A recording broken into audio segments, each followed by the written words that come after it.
Hi, it's Jen Pachichi here.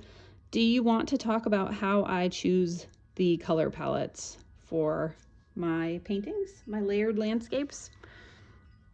Okay, it's all based on feeling and intuition.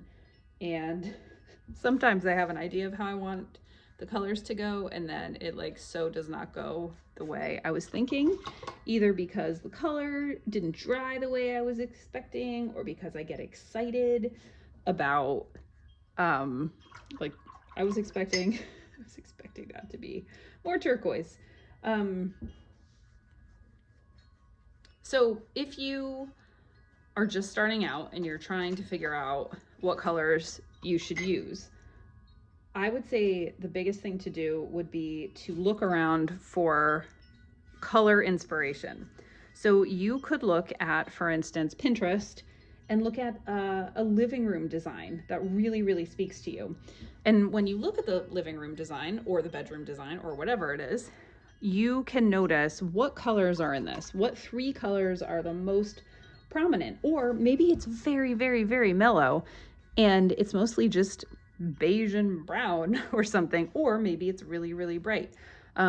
You could get inspiration. So what I'm saying there is, if you can see that those colors work well together in a palette already, then that could be a good place to start, because you already know, okay, these colors, they're on Pinterest, they're in a living room, they look good together.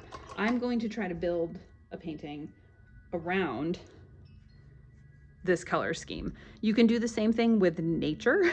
If you see a sunset, like those colors, oh, they go together. I could base a painting on that. You could look at really any home decor, like paint swatches. Like maybe you want to make a monochromatic painting and you get a paint swatch, you get a paint swatch from your local paint supply store, and you can see how there are 4 or 5 colors per paint swatch and they go from light to dark. You could use that as inspiration. You could learn about the color wheel. The color wheel has, in a circle made of wedges, red, orange, yellow, green, blue, purple, and the colors that are opposite of each other, which would be yellow and purple, blue and orange, and red and I lost track of and red and green. Those colors, when mixed together, will make more of a brown, sometimes a gray, depending on the color. Those will make a brown. But they also look good together. So depending on what kind of painting you're doing, like you wouldn't want to mix them on top of each other because they'd get very muddy. But if you did stripes of yellow and purple, they would look nice together. And the colors that are next to each other are all sort of like complementary colors. So those are a good place to start. Like you could do a painting that has yellow, green, and blue. All those colors are next to each other on the color wheel, and you could know that they would probably look good together.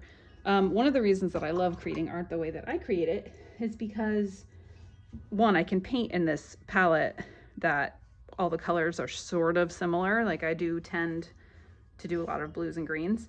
But the other great thing is that because I layer different torn and painted papers together, I can change it as I go before I permanently affix it to the board. So if I don't think the sky, I've done this a million times, I have a vision, but then I look at the sky with the hills that I have imagined and I hate it, and I change the sky. I either repaint it or I use a completely different, I use that sky that I painted for something else. So a lot of it is just trusting your eye, trusting the color combinations that you like, and looking for inspiration in places that already feel like good design partners for you.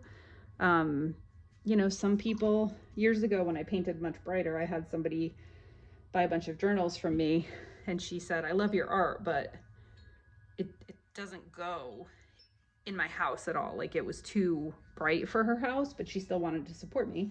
So she bought the journals and gave them to friends. Back then I used a lot more like reds and oranges, and even now my art is brighter than some people's art for sure. And I personally, like, I now, even though I just said I used to make art sometimes that had red in it, like a red tree, um, I really, like, I hate red and black a lot for the most part. Like, I don't like red and black art for the most part. I like very earth toned art.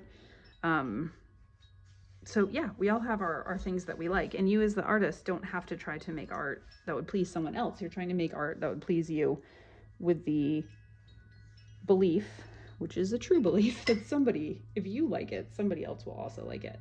So that is how I would go about choosing colors. I have taken color theory and all of that, but really I just choose colors that make me happy. And then I kind of change them on the fly if I need to. So I hope that helps. If you have more questions, let me know in the comments. I would love to answer more.